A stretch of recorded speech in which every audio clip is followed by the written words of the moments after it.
Welcome into Start Sit. Different day. It is week 7 of the NFL season. We are here for your week 7 Start Sit advice. We just do it on a Saturday because we're different and we like to be different.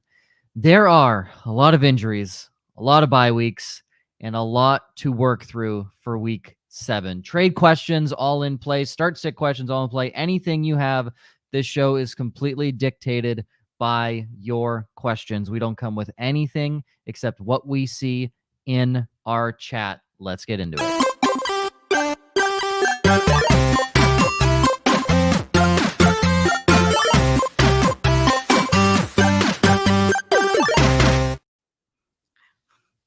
Happy Saturday, everybody.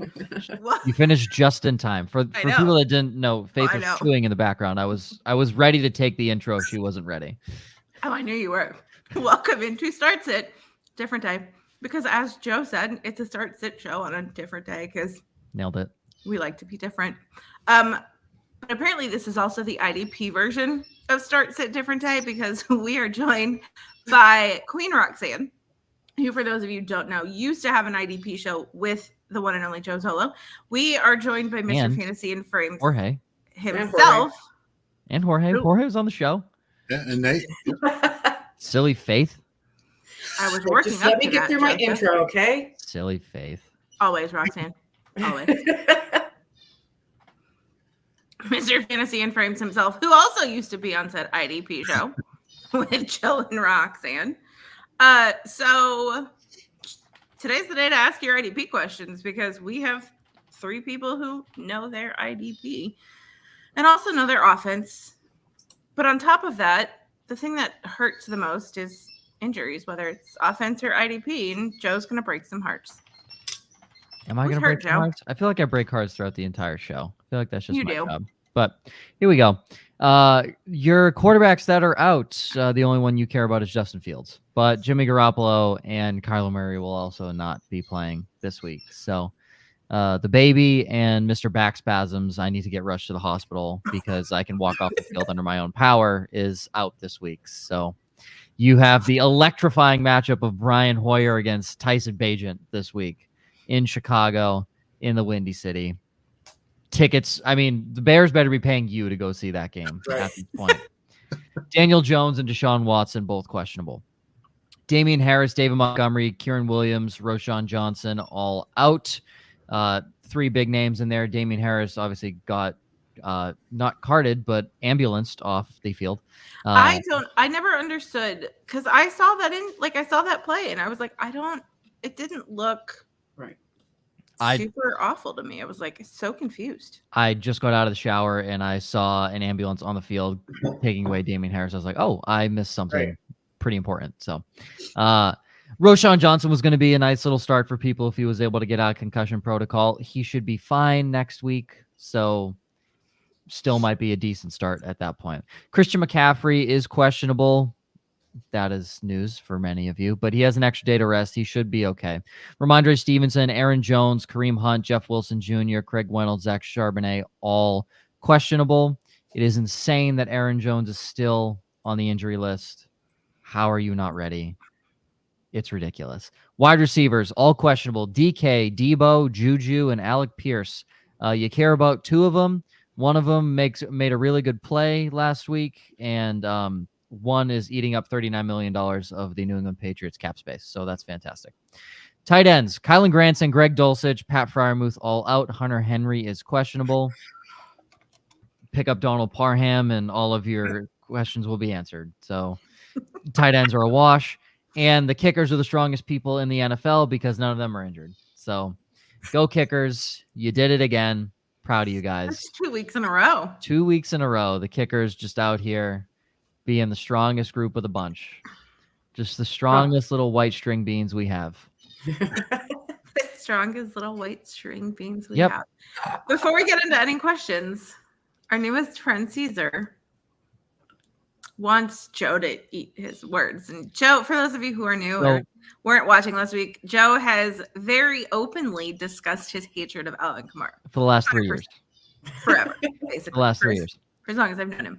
And there was a big topic of discussion about Alvin Kamara last week. And apparently So here's the thing. Here's what I will stand by. Alvin Kamara still sucks running between the tackles and as a lead back because he averaged less than 4 yards a carry. His rushing yards were absolutely atrocious in that game. What I have neglected to realize is that Derek Carr is a bitch and does not ever go through his progressions. He goes, oh, Chris Olave is not open within the first 0.5 seconds of me dropping back. Okay, Alvin, here you go.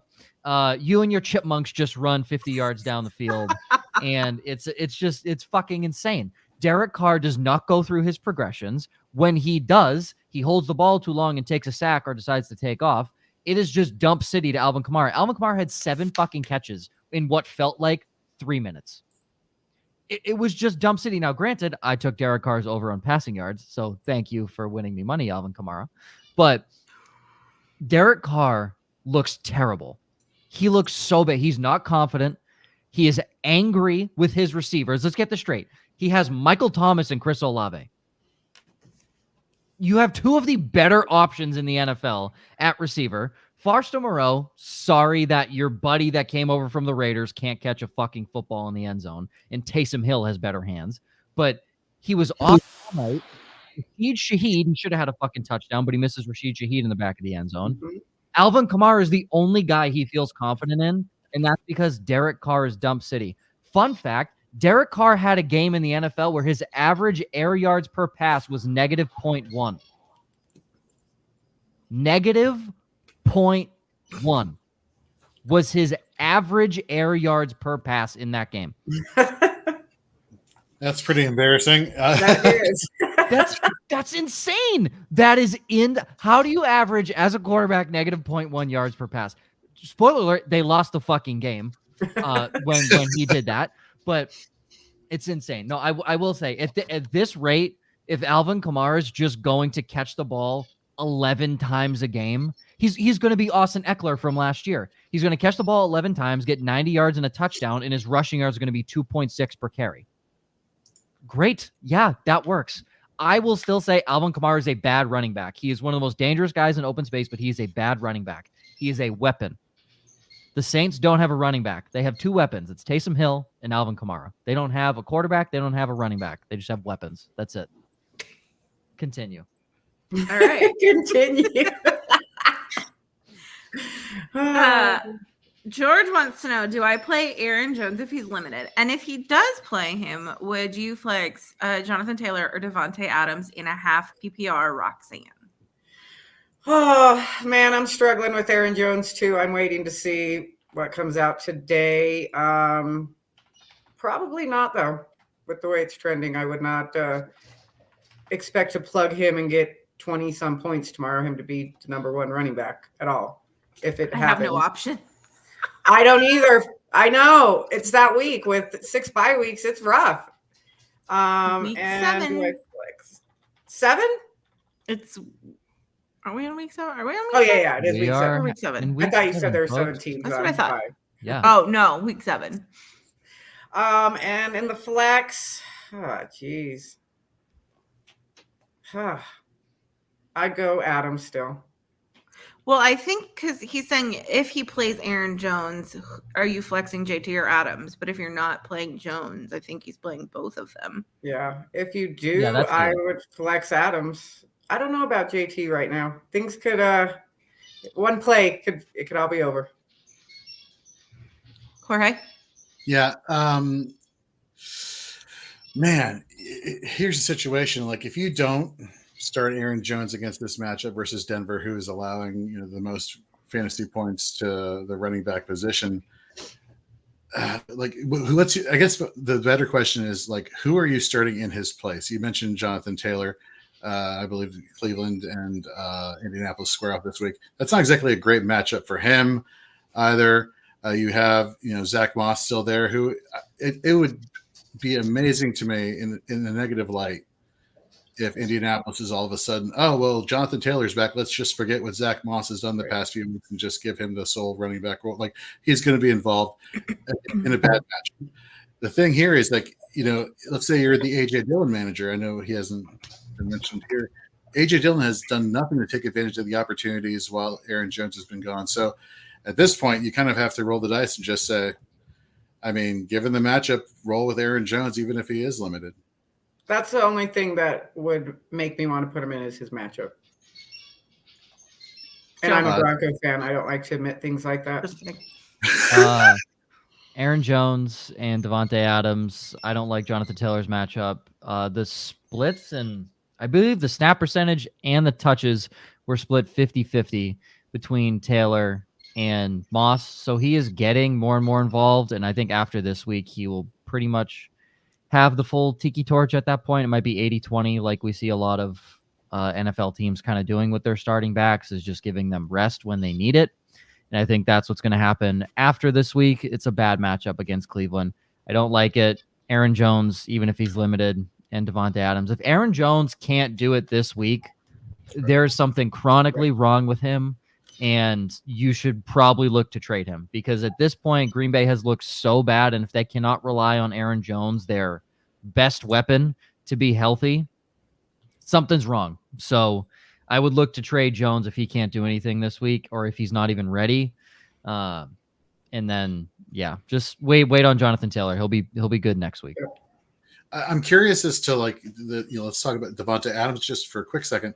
The narrative, the squeaky wheel gets the grease. Well, he's been complaining a lot about not getting the numbers and the stats and the stat padding this week. We've seen Jacoby Meyer, be super consistent. We've seen Michael Mayer the past couple weeks being used more. And it'd be one thing if Jimmy Garoppolo, if the starting quarterback was there to pepper him with targets, but now we're talking about Brian Hoyer and Aiden O'Connell. It's a tough one.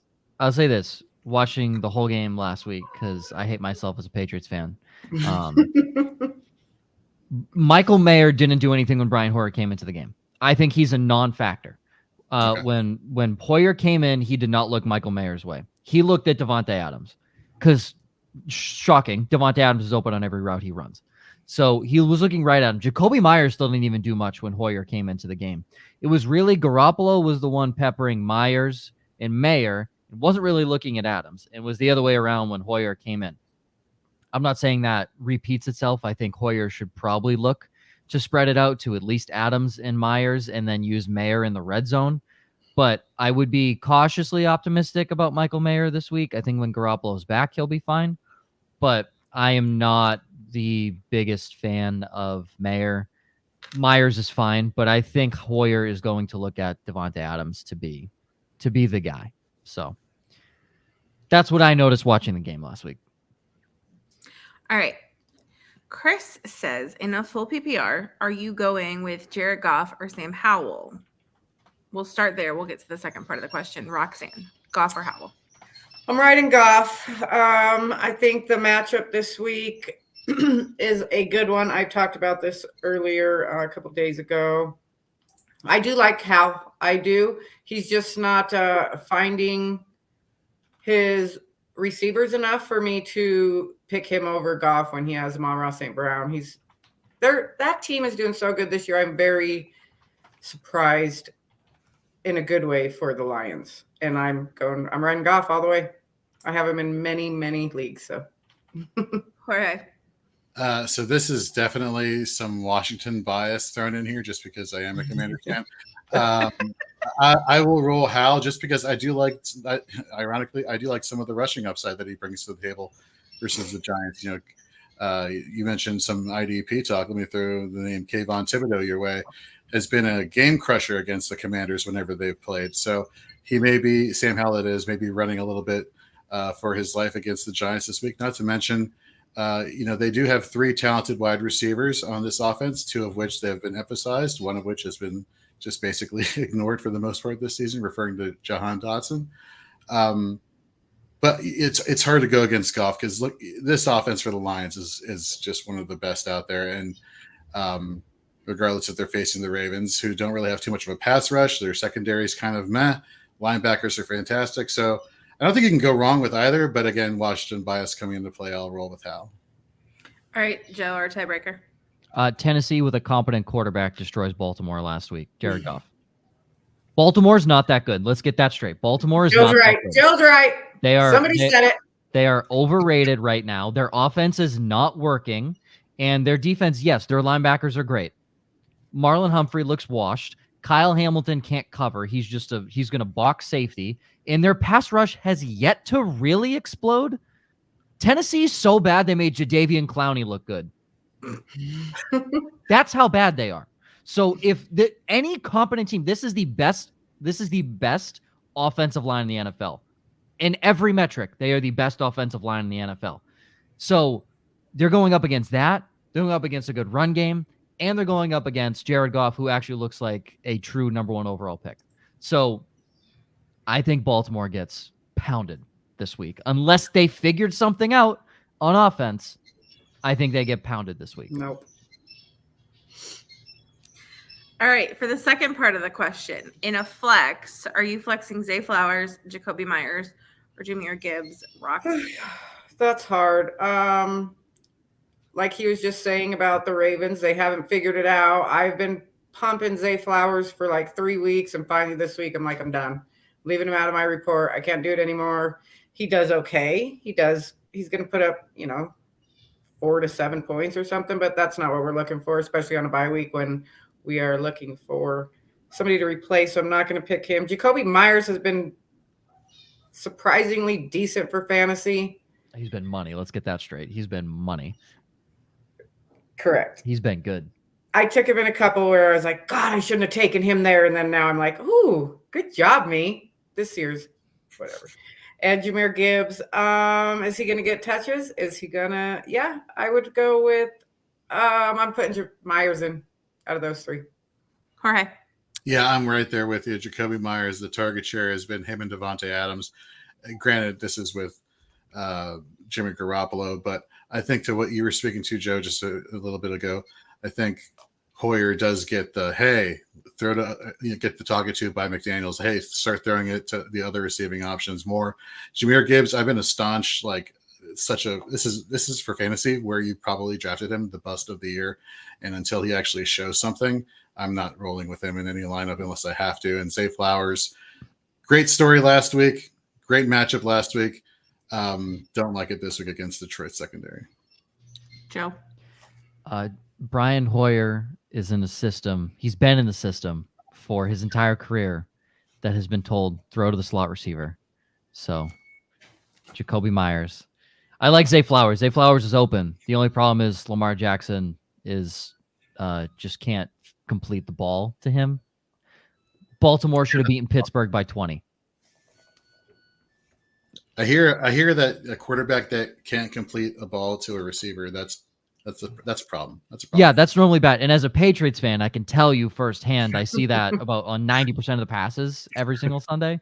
So trust me when I say I know bad quarterback play. Speaking of the Patriots. The Patriots. Jerk. God. The Patriots. Zach, we used to be friends. Yes, Zach. Listen, I know. You would be nicer to the people you work for. I know why he's doing this. I know why he's doing this, but let me just. I mean, I know why he's doing it too. Obviously. Let me dispel everything here. All right. Roxanne's team, the Broncos, actually has talent. So there's some exciting plays in life out there. Arguably the best cover corner in the NFL. So there's some good things there. The Commanders, Ron Rivera doesn't coach bad teams. He just coaches mediocre teams. So you always have the option in the will, we could win this game. There's that, and they have skill position players. They literally have the all first round front 7.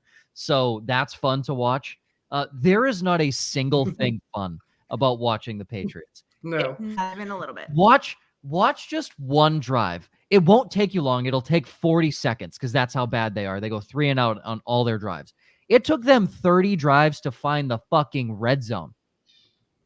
To not just score, to find the red zone. Our kicker in the London game, Justin Tucker and Nick Folk combined for 9 field goals. Chad Ryland in his current state needs till week 11 to make as many field goals as they did combined in that game. Week 11. We're in week 7, folks. Chad Ryland is 50%. Bill Belichick drafted the 5th best kicker in the Big Ten. That's what we spend our draft picks on.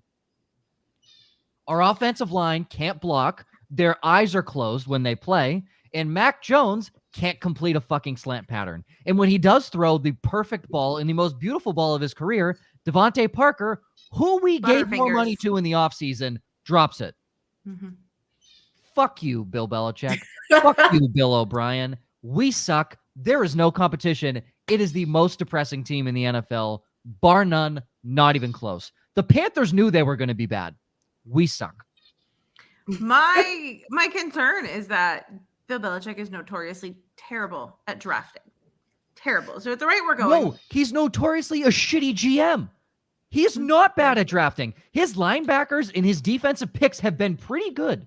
Okay. His offensive players have sucked. Offensive players. Yeah, his offensive players have sucked. We'll go there. His offensive players have been bad. He's a terrible GM. He might be one of the worst GMs in the NFL. Take the GM duties away, and I guarantee you this team is at least 500. At least 500. I feel like if we get 3 or 4... Ortiz says the Raiders are pressing. No. Joe, respectfully, wrong. Oh, that was calm of you. I literally... Joe, they have 3 wins. I thought you were going to tell him respectfully GFY. That's where I thought you were going with that.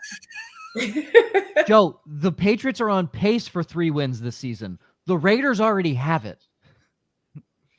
It's depressing. It is. I feel you. George says the Packers are the only team who can leave a bye week with more injuries than they had going into it. More depressing than just the Patriots being a Packers fan, I think is what it is. So, Chris says the Patriots are more depressing. Yes. He goes to 1 game a year, and he went to the Patriots Saints game this year, and he left at halftime. Did you ask for a refund? Should have. Chaco wants to know, would you trade Moss for JSN in a PPR redraft? Roxanne. I hate trade questions. It depends on what you need. If you need somebody, yeah, absolutely. But if you don't, no. Why would you do that? I trade questions are hard for me. I agree. Like, can I see your team and can I see their team? And then can I make this assessment? But just off that, no, I would not. Jorge. Yeah, I 100% agree. If you don't know like the team details, it's very hard to kind of give you a blanket statement. I will say this though, the Seattle Seahawks, have been dealing with injuries at both tackle positions, which is kind of like limited the creativity that they could have in the passing game. They are getting their left tackle back this week. That could give more time for Geno Smith to look at more receiving options, which is why. Depending on if you need like a help at wide receiver, then I wouldn't be opposed to the trade for JSN just because I think he's going to capitalize more than he has been for most of the season. That is, if you need wide receiver help. If you're doing it just because, hey, I can make a trade or, and again, we go to the running back position, who are you replacing him with this week? If, is Moss an expendable asset? And if he is, kudos to you for drafting well. Or you haven't dealt with the injury bug. So there are a lot of pros and cons here, but I think you can make the case for JSN in this trade. Joe. Moss is going to get phased out. I don't need to see much of this. I mean, unless Zach Moss is your RB1, you should be fine with this. Take JSN, his snap share is ticking up. He's going to get more run. He's a first-round wide receiver. Pete Carroll knows what he's doing. He's going to get him involved. So I think Zach Moss just gets phased out at this point. So JSN, and he's a non-factor this week, Zach Moss. All right. Scamper says, beautiful morning, good people, and Joe too. Good morning, Mr. Scampers. Welcome. Good morning. Bienvenidos. All right. Caesar wants to know flex one in a full PPR. DJ Moore, Jahmyr Gibbs, or Brian Robinson. Roxanne. Gibbs, Robinson. God. You still sound super I know, right? I have these people on the team, and I have to make this choice at one point tomorrow. Roxanne, this one's easy. This one's easy. Well, I'm not going more. because we don't have Fields, right? You're going Moore? Wrong. Where does the backup quarterback look? Yeah. The number one. DJ Moore had a more efficient day with Tyson Bagent in the lineup than he did with Justin Fields. DJ Moore was 4 for 43 with Fields out of the lineup. He was 1 for 8 with Fields in the lineup against that game. Against one of the worst secondaries in the NFL. So I'm not saying that's, oh my God, look, plug and play. But Tyson Bagent, in his time in the game, is clearly looking at DJ Moore. You have to go DJ Moore. I'm going Gibbs DJ sucks. Moore. He's the immediate no. Brian Robinson is enticing. Yeah. Yes, I get it. The Giants defense, not good. Right. They are bad, to say the least. But DJ Moore has I think DJ Moore has more points in one game than these guys have over the entire season combined. So like DJ Moore has the ability to pop off for you, and there's no other option in that offense for them to look at. Deonta Foreman is not a guy who's going to catch the ball out of the backfield. Cole Kmet, shove it up his ass. Okay, he's not that good. Cole Kmet is not that good. Darnell Mooney. For 1 week. Darnell Mooney, I want him. I really want him to pop off. It's not going to happen with Tyson Bagent in the lineup. DJ Moore, like they want to get him involved on bubble screens. They want to get him the ball on short, quick routes. They are going to want to get the ball out of Bagent's hands quick because Max Crosby is going to be in his face in half a second. So DJ Moore is going to be that guy that is the best open field runner at receiver on their team, one of the best open field runners at receiver in the NFL. It's a good question. And I understand the Gibbs questions this week because we're all like just saying a prayer and hoping this guy actually gets touches. You got to roll DJ Moore. I don't know, like Jorge's bias towards the Commanders might change this, but I think in a PPR, you have to roll DJ Moore. Yeah, I will. So, yeah, I agree with what you just said. The fact that it is full PPR, the targets will be there. Although I'm not thrilled with the matchup. I don't think he's going to be blowing you away with receiving yards, but it's going to be those points from the PPR aspect of the matchup. I will say Brian Robinson has been getting more looks in the receiving department, and I would put him ahead of Jahmyr Gibbs. Yeah. But DJ Moore, it'd be more Robinson and then Gibbs for me. Joe. I gave you my answer, but but give an official answer. That was my official answer. I said DJ Moore and spades. Don't be fooled by Vegas only allowing the 9th most receiving yard. They're actually top 10 against fantasy receivers according to ESPN. Don't be fooled by that shit. They don't have a secondary. Okay, teams can just run on them and actually get ahead. And when they're up and ahead, everything's fine. They also haven't played the greatest teams at times, but Keenan Allen had a great day against them. Josh Palmer had a good day. Like guys have good days against this team. Don't be scared off by that. They don't have a good secondary. Their safeties are okay, but they're not the ones covering DJ Moore. The thing that covers them up is Max Crosby getting to the quarterback. But again, NFL coaches are stupid. My hope and prayer is that they realize that Tyson Bagent should not be holding the football for more than 2.5 seconds. And it's like a one-step read. And if that read's not open, it's either a dump or you immediately go to your second read. And this kid, he set records in D2. It's not like this kid doesn't know how to play football. He set records in Division II. Like he owns almost every quarterback record in Division II. So he's not bad, but just the NFL game speed might get to him.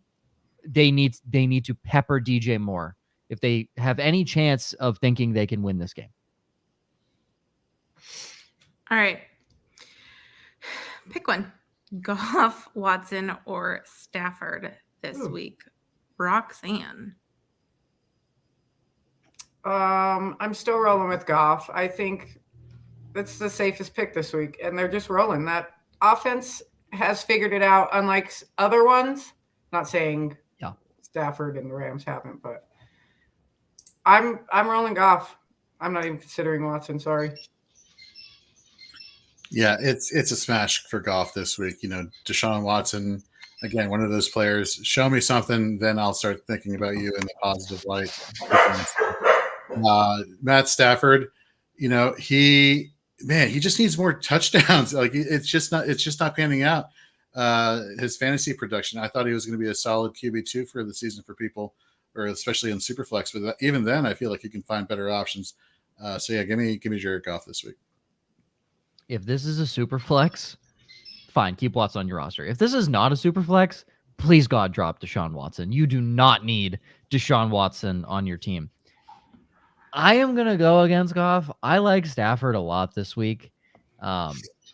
Pittsburgh's bad, dude. Pittsburgh is bad. Like I ragged on the Ravens defense a little earlier in their secondary.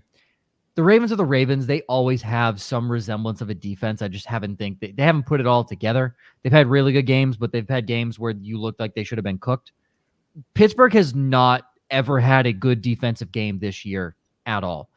The Ravens, like I said, the Ravens offense lost that game for them. Pittsburgh's defense didn't win it. The Ravens lost it. So I think Stafford with a very well put together team and Puka and Cooper Kupp, both those guys could easily go for 100 this week. Tyler Higbee finds the end zone. They're going to want to throw because they're down to RB3, 4, and Darrell Henderson, who they just signed off, the Taco Bell roster. So they're going to want to throw the football this week. My hope and prayer is that the Steelers have figured it out in the bye week and will have a better offense to show. But I think Stafford has a very good week this week. All right. Our friend Anthony says Alexander Madison's recent increase in snaps against the Bears was notable, but can fantasy managers rely on him as a consistent option in their lineups moving forward? What do you think, Roxanne? I mean, he's been pretty consistently putting you up 10 to 12 points every week in, depending on your scoring. I'm just looking at one of my leagues right now. He's very consistent. If you're fine with that 10.85, 11.2, yeah, absolutely. There's no reason to not. There's no reason to think he's going to stop getting the touches. There's nobody else there that's going to take them. He's the one getting them. And although Vikings, that whole situation there, who knows what could happen too. But yeah, I think he could definitely be consistent for the rest of the year because he's already been consistent. If you want 10 to 12 points. Jorge.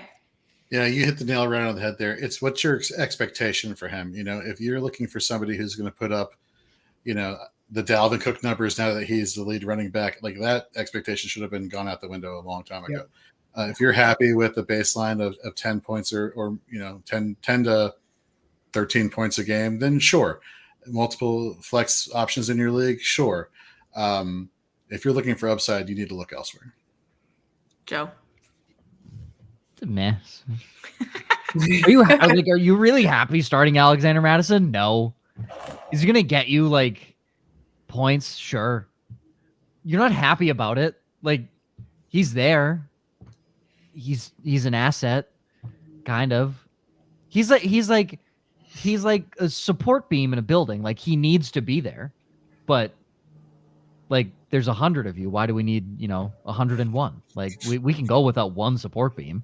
So he's not the one holding up the building. He's the one that they kind of threw in and was like, well, in case there's an earthquake, we can use it. There's not earthquakes in Minnesota, so he's there. He's there and he's okay.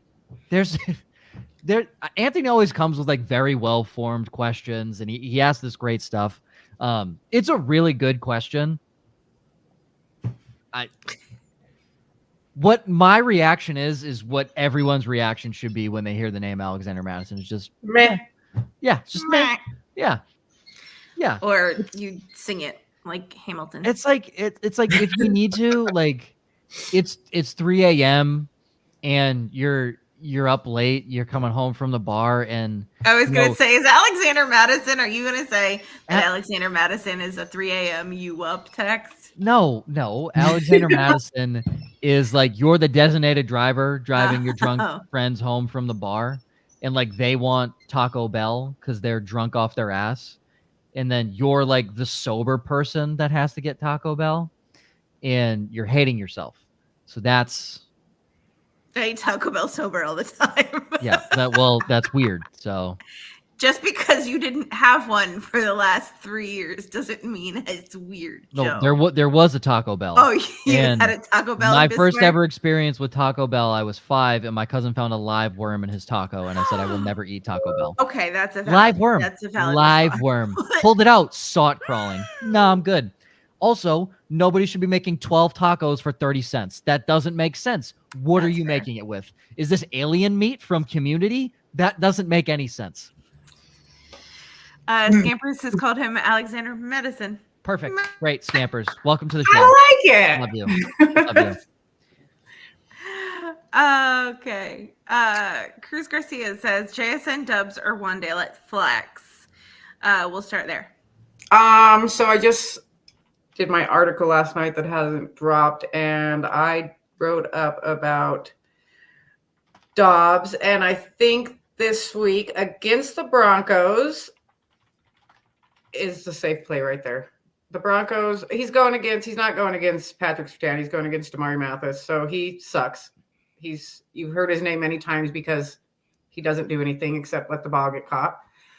Can you tell I'm a little irritated about the Broncos? And I have to talk about this, but I still would put Dobbs in. He's the one that I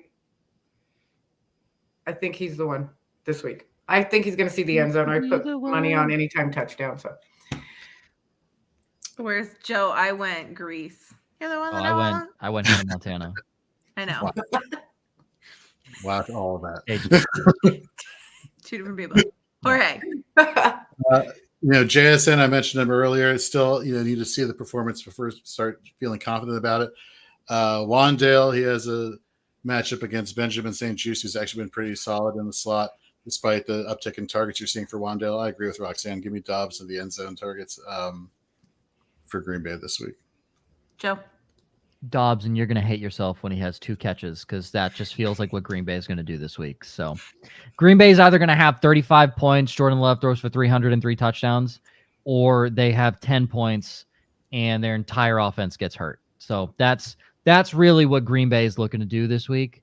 But neither of your other 2 options are remotely good options in their current state. So Faith, control. Yell at them. I don't know why. Say, puppies, we're doing things important, okay? I don't care because somebody somewhere on the other side of the neighborhood walked across the street and they think they can see them. Yeah, fantastic. This is Dobbs. Dobbs has the best matchup, and he's been good this year. Green Bay just really needs to figure it out, and you got to hope in the bye week that they figure something out. Yep. I don't know when this turned into gross things I found in food, but I don't know what to tell you, Joe. In a Reese's I don't eat Reese's either, so that's perfect. Look, you don't eat Reese's? I don't like peanut butter. It was a second half of Cruz's question.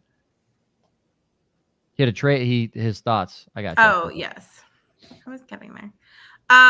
What are your thoughts on B-Rob in London for Pollard? Roxanne. If you'd have asked me at the beginning of the season, I would have said, yeah, Pollard is amazing. Do anything you can to get him. Take him in the first round. Do whatever you can.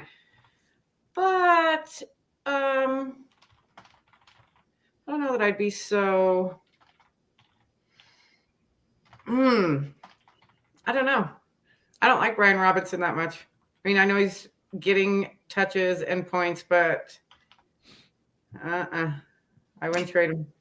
I wouldn't trade away that Pollard stock still. Jorge. At this point, right, you have Pollard, right? So it doesn't really matter how should you feel about it. I actually like Ritter's uptick in passing yardage. God forbid Arthur Smith is like, hey, throw the ball to receiving options. And London has been paying dividends in that regard. I do like Brian Robinson taking the bias out of the equation.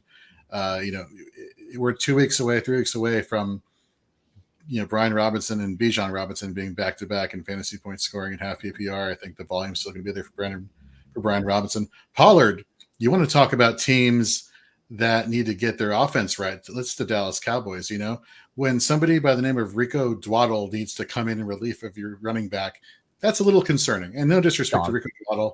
Excuse me, what was it? Dog. He's a dog. That's what Rico is. Woof. No, he's bad. Well, he's not good. Yeah, exactly. But the fact that he has to come in relief is kind of concerning for a running back that you drafted to be your RB1. I agree. I wasn't a big Pollard fan at the start of the season, just because I was worried about him being the lead back. You're smart. Thank you. That's why people come to the show, for all my incredible insight. No, I was just not a big fan of Pollard based on we never seen him as the number one guy. I think he was very deserving of the number one role, but the way people were hyping him up to be like a first round pick in fantasy, I thought that was a little overhypey. So I love Drake London. We have very clearly seen, and I'm saying this since he was drafted, Drake London is fucking good at football. He just needs a guy that can get him the ball. They're wanting to throw, for some godforsaken reason in Atlanta, that they want to throw at Desmond Ridder. I hope Taylor Heineke comes in, because then they'll actually be good at throwing the football and they'll have a chance to win. But Drake London looking good. And Brian Robinson, yes, he's not a world beater, but you know what you're getting out of Brian Robinson. Tony Pollard is either 3 points, maybe 20, could be 10. Brian Robinson is just a solid 10 to 15, and he might get a little more. Who knows? Might get a little more. But Drake London too, his upside is way higher than any of these guys. Tony Pollard caught an 80-yard pass because Michael Davis can't tackle. Tony Pollard should not have had a good week last week. Right. They just made a terrible open field tackle try. So Cruz, I think you've been here a while, and I'm very just hard, straight to the point. I don't love what you did. I'm not saying it's bad. You very well could have traded Drake London because he was a guy sitting on your bench. Didn't matter. And you needed an upgrade at running back. I get what you were trying to do.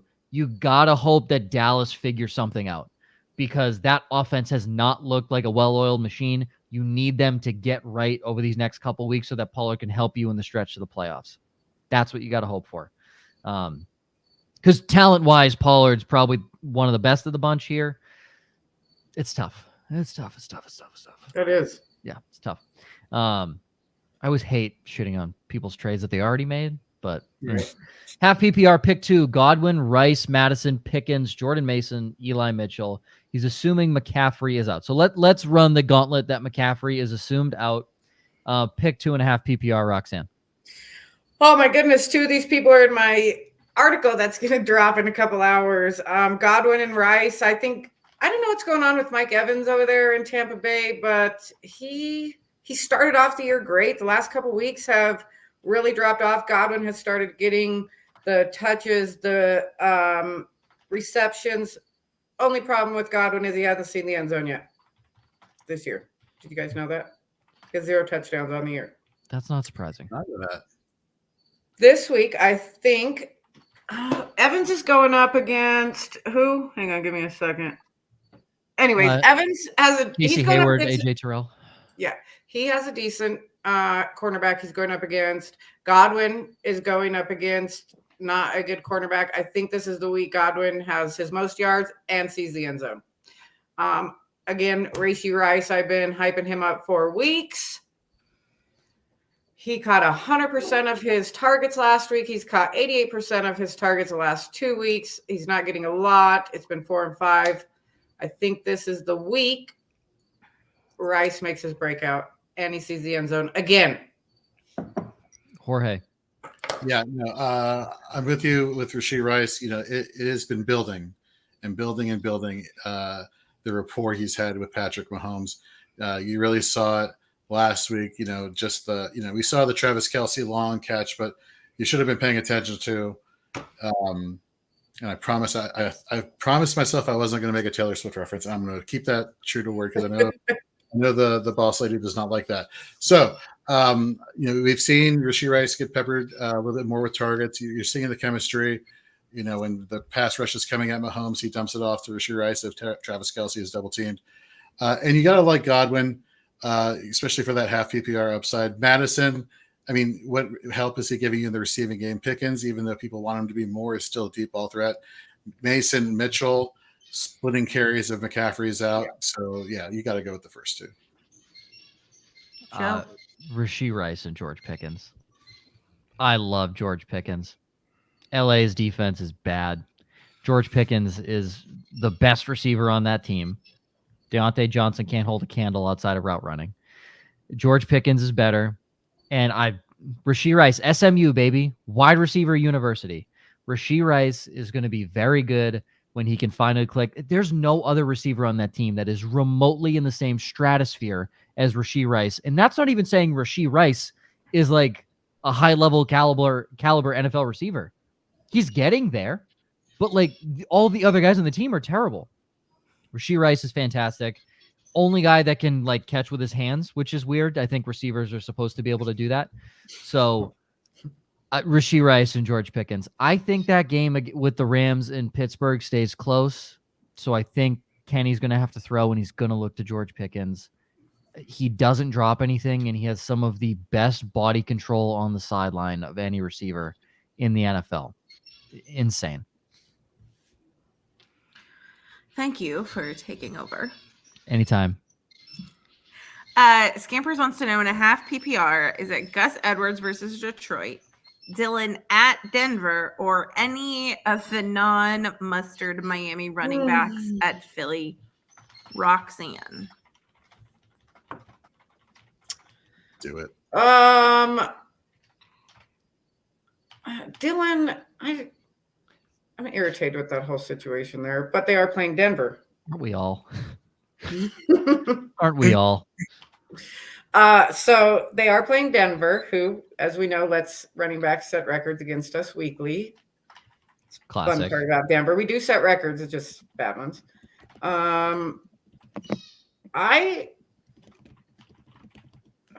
of the non-Mostert Miami running backs. That's a hard one because is Aaron Jones going to play? That's the thing. It doesn't matter. It doesn't matter. AJ Dillon, it doesn't matter. You don't have great options. Yeah. AJ Dillon. It's against Denver. You're right. That's the right pick right there. I actually think Aaron Jones will help AJ Dillon more than he doesn't have to take the role there, given the matchup. Gus Edwards, tough defensive matchup, and then any of the non-Mostert running backs. No. I like Salvin Ahmed, not against the Eagles. Me too. Not against the Eagles. Not against that Georgia defense. Yeah, not against the professional Georgia Bulldog team. Oh. All right. Can I say hi to Craig really quick because he said good morning to everybody? Hi, Craig. Hi, Craig. Who's Craig? Craig Ruth? Yeah. Oh, Ruth? Cool. Hi, Craig. Love you. Yeah. He does the chalk art. Yes, he did the WOFF logo in chalk. Some IDP questions, I bet you a little bit. Love you, miss you. All right, MLK 010 wants to know: are you starting Tua or Lamar in week 7? Roxanne. I'm starting Tua in every week. It doesn't matter. Lamar is going to run for you. He's going to get hurt. He's going to throw his balls a little short. Nobody's going to catch him. They're going to drop him.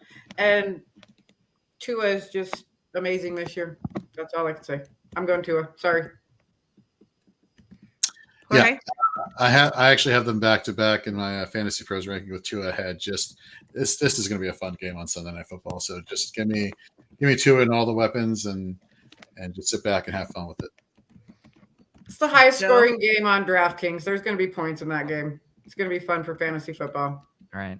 Here's my prayer to Nick Sirianni. Play cloud coverage. That's how you beat Miami.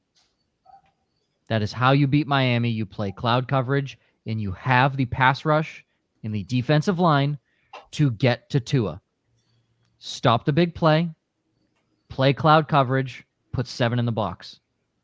That's your answer. But will they do it? That's my prayer, Roxanne. That's my prayer. Because the smart people in the world would have seen the worst team in football, the fucking New England Patriots, played cloud coverage. What happened? Oh, let's see. Tua averages 19 points per game in his career against the Patriots. I wonder why. Maybe because Bill knows what the fuck he's doing when crafting a defense.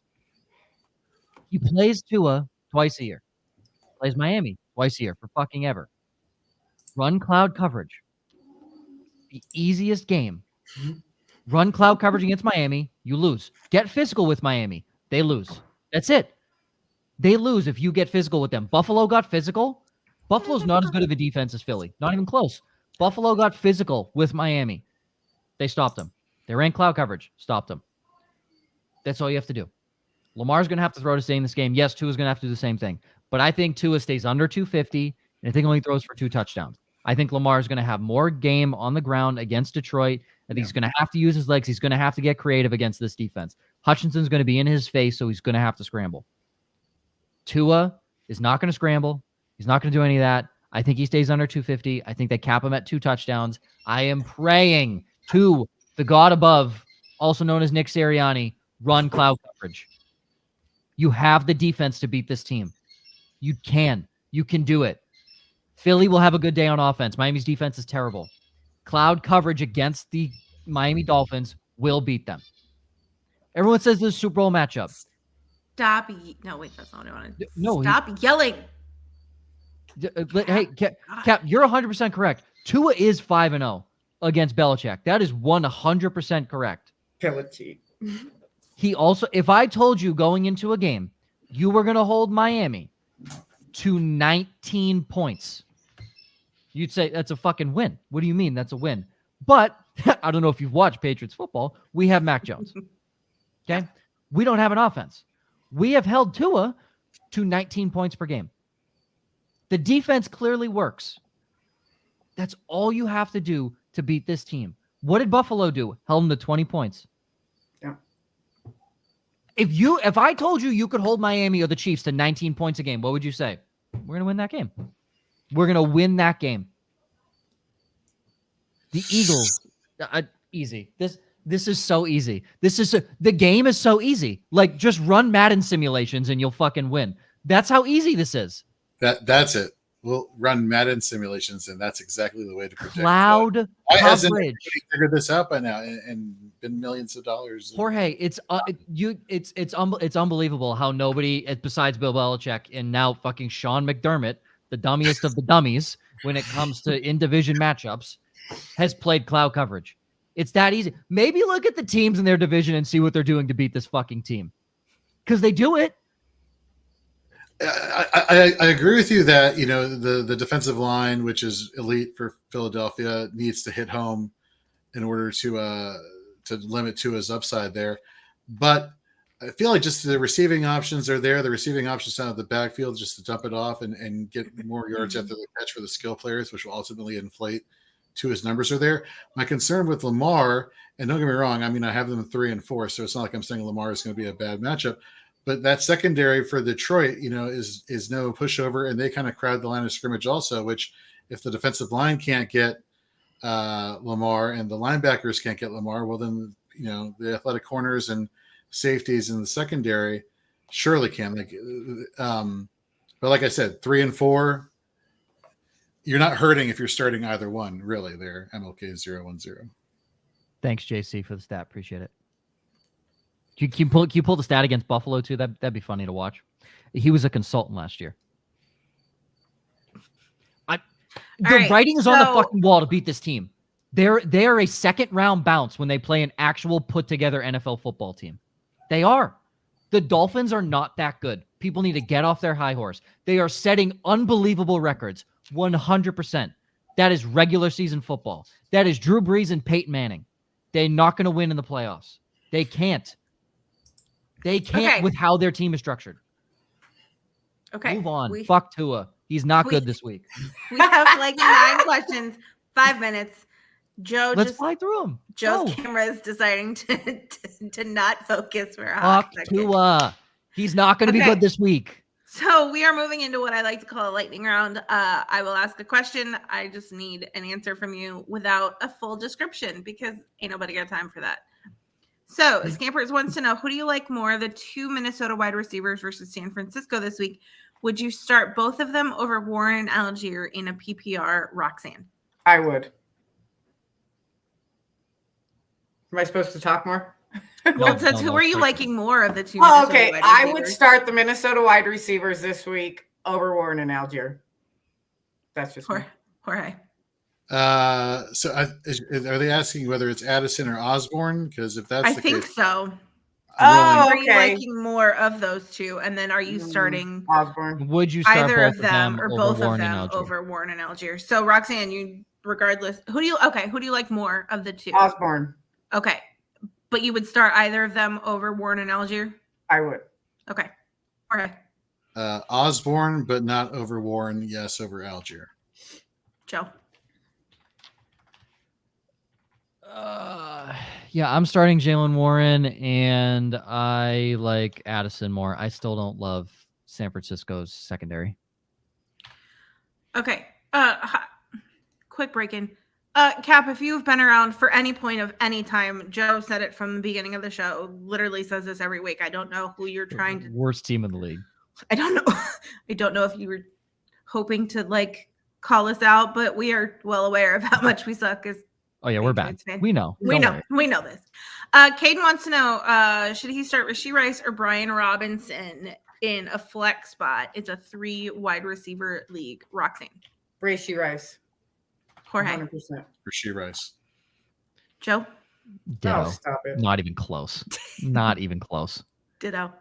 Bang and Play wants to know, are you starting Debo and Aaron Jones if they're playing? Roxanne. Yeah, I am, both of them.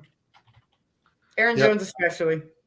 Going against the Broncos, you just got to know what running backs do against the Broncos, and once you realize that, you're plugging them. So I finally clicked. Jorge. Yeah, absolutely. Debo gets a bounce back week this week. Joe. No, I don't love Debo, but yeah, Minnesota's so bad. All right. Cap is back and still yelling at us. This question was obvious. This question was pulled before Joe. He got mad at Joe for talking about cloud coverage. Are you trading Puka and Barkley for Austin Eckler, Roxanne? Damn. That's actually a decent trade question.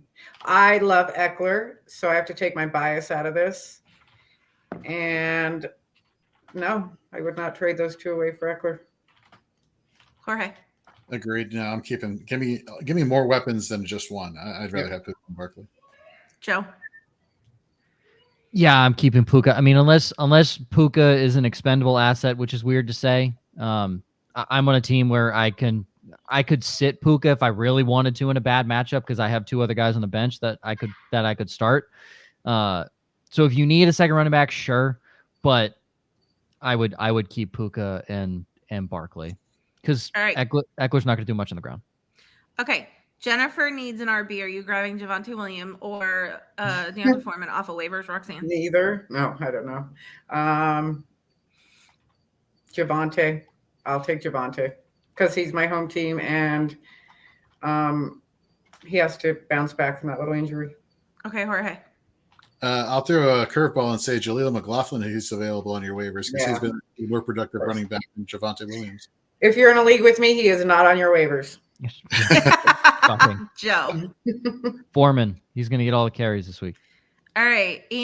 Scampers needs to know to sit one in Mr. Fish's bowl. Rachaad White versus Atlanta, Kareem Hunt at Indy, or Ramondre versus the Bills, Roxanne. I'm sitting anything that has anything to do with Patriots. No question about it. That's easy. Agreed. Ramondre gets a sit. Yeah. Joe? He's going to disagree with us. I don't think so. In this situation, yeah, Rachaad White's fucking atrocious. And at least the Bills allow points to running backs. So I'm not saying I love it, but I believe you're going to have more points with Ramondre. You have more upside with Ramondre than you do with Rachaad White. Way more. Okay, upside. we are now officially in speed round. So answers only. Ice Hype Breakfast. I don't know. He has Eckler, Henry, and Devonta Smith for Kamara and AJ Brown in a trade full PPR. Would you accept that trade, Roxanne? Why do I hear crickets? Yes, I would do that trade. I heard crickets too. That was funny. Okay. Yeah, absolutely. I do too. Somebody's got crickets in their house. So Jorge, you said yes? Yeah, absolutely. Joe? No, you want the Kamara and the AJ Brown side of that. Which is funny because you hate Alvin Kamara. Will in the Goat says he's 2-4 and he needs to win right now to stay alive. Would you trade CeeDee Lamb for Sam Laporta and Jordan Addison in a PPR? He's got Herbert, Gibbs, Ford, Hill, and then Lamb, Puka, Watson, Kirk, Dell, Palmer, and Thomas and Schultz as his tight ends. So basically, are you trading CeeDee Lamb for Laporta and Jordan Addison in a PPR, Roxanne? God, I love Laporta and Addison, but CeeDee Lamb has been so good this year for fantasy. So I have to take my bias out of this. Yeah, I would actually. Jorge. I actually would take the trade. Addison had been more big play, touchdown dependent early on in the season, but since Justin Jefferson has gone out, you've seen him get targeted more for a shorter average at the target. Yes, I would make the trade. Okay. Doesn't get the spirit of lightning around. He says he would start Laporta and Addison over Thomas and Palmer if he makes the trade. So, Joe, are you making that trade? No, you're starting Josh Palmer every week. So, sorry. No, I wouldn't. Keep CeeDee Lamb on your team. Speaking of Palmer, JSM or Palmer in a PPR 14-team league, Patriot Dude and panel. JSM or Palmer, Roxanne? Palmer. Jorge? JSM. Joe? Joshua fucking Palmer, baby. All right. 5 injured or by running back half PPR. The wire is gross, but he needs one. Craig Reynolds, who's hurt. Ingram, Henderson, Gainwell, or screw it and throw Keaton Mitchell. Hail Mary. God. Roxanne. Yeah, it's rough. Jelly hates herself, apparently. Say Buck, Henderson there. I don't like any of them. Sorry. Jorge. Gainwell. Joe. Oh, life sucks. Yeah, Gainwell. I mean, that's the yeah. Highest touchdown upside is Henderson, though, I will say. Highest touchdown upside is Henderson. All right. So Cap says that he didn't know that we were Patriots fans and sends his condolences. AFC East love, bro. So I live in Florida, which is interesting. Born and raised here. Never lived anywhere else. So as a New England fan, surrounded by Dolphins fans, it ain't fun. Kyle is new here. Welcome, hey, Kyle. My friend. He is wondering if he should trade Lamar and Madison for Swift. He'd have to stream a quarterback and or try to trade them for Stafford. That's somebody else's current quarterback. His running backs are Ford and Madison. So would you make that trade, Lamar and Madison, for Swift? But it sounds to me that if you trade Lamar, you don't have a starting quarterback. Right. Yeah, he's saying you stream a quarterback. But then if you're streaming a quarterback, there's likely not anybody worth streaming on the waiver. If you're in a 10-team league, there 100% is. Well, I guess it all depends on who's available to stream. Yes. And how many people are in. I know it just goes back to that. Who's available to stream? If you have nobody worthwhile starting to stream, then I would wait until after this week. I'll answer this for everybody. You're trading 2 running backs for 1. Don't do it. There you go. Oh. You're trading a running back that also can throw the football. Sometimes, but you can start him in your quarterback spot. He'd stream or try to grab Stafford from the guy. It's 12, but there are guys available. Yeah. I play in a bunch of 12-team leagues, and Fields got hurt. Yes, there's guys available. It's going to be tough. Yeah. I would hold on to Lamar. You hold on to Lamar. He's a running back that you can start in the quarterback position. Same with Justin Fields. Same with Jalen Hurts. Same with Josh Allen. Except some of those guys are a little better than Lamar throwing the football. But that's a quarterback that can get rushing yards is a cheat code in fantasy football. That is why they're drafted so high. Right. Yep. Ladies and gentlemen, this has been Start Sit, different day on a Saturday, as we always do. Thanks for hanging out with us. Thanks for joining us. If you have any questions that we missed or that we didn't get to, feel free to hit up Club Fantasy on Facebook, Twitter, Instagram, at Club Fantasy FFL. Any of the lovely people who either are part of the team or follow us will help you out and will answer that question for you. Before we hop off, Roxanne, tell the people where they can find you. I am at Twitter at FQueenRoxanne. My articles are at Club Fantasy. They drop on Saturday afternoon, so you can read them right before you're setting your lineups on Sunday. That's all. You can find me on Twitter at Jorge B. Edwards. Rather, you follow Fantasy and Frames at Fantasy and Frames. Head over to fantasyandframes.com for all our articles and rankings. Caesar says, if you're new, please subscribe. We agree. Yeah. We love Caesar's Caesar. right. We love Caesar. Joe, where can the people find you? At Indie Fuel. Thank you. Appreciate that. Please go follow me on my where I work full time. That'd be much appreciated. You get some sweet hockey content that I create. If you're, even if you don't like take hockey. Some good pictures too. I take some. Yeah, we make some fire content over here. Just saying. No, fire if you wanna, content. Yeah, fire because we're the fuel. Get it? Haha. Yeah, it's very subtle, Joe. Thank you. Anyway. For Roxanne, for Joe, for Jorge, for myself at FF_Leap of Faith. Like I said, follow Club Fantasy. Follow Women of Fantasy Football at women_FF. Hi, Wendy. JC says Roxanne is the bee's knees and the cat's pajamas. Wow. Wendy says hi, friends, and Joe. We love Joe around here. I'm just everybody's lovable villain. That's fine. I love Joe. I always love Joe. You are the villain of our show, but we love you because I'm the lovable villain. Nobody wants to hear the shit I say, but they come back because they know it's right. So because they know that they're gonna get the real from you. Yep. Anyway, good luck in week 7. It's pandemonium out there. Yes, it is.